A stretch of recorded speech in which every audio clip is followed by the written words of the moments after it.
Ke election banjir USI Bapura jang ke Himam Melim belepelong da ke KHADC kelalong kebayat bet ha keba ki menteri bat ki bakrau ki legit uba aina manik sim kum USI Bapura jang ke Himam. Haba penbenai kini uba si polong returning officer ulai thu ban ki sap wengut ki nongjit ne ki bakrau batri lai puengut ki leishim menta ha kate ke election jits in. Lai thu ru ba ki baro lai puengut ki nongjit ki la kershan lut uba aina. Benar beliau benai hak kanyo teriku Januari peluang election kali mentahasi ke apa teriku Februari ada apply buat election layak dan di bentuk benar dia out of dan subway ki menteri ki ba wan sini ka election ki banyak buat banyak jitu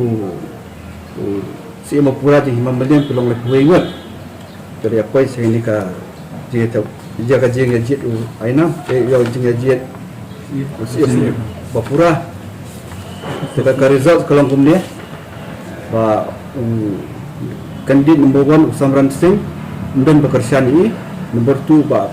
pensaiban SIM dan bekerjaan balai ban terang SIM dan bekerjaan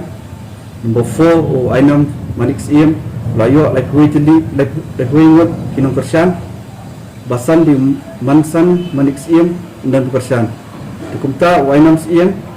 lalu mubajab hak ketiga election kam siem jongkah Himam-Meliam saya kali ketika result presentasi kemudian beberapa menteri berpresent hak tu ka minta kasihnya buat conference hall berpemut lah kerjaan yo wainam siem belum kum siem pura saya kali result sementara ka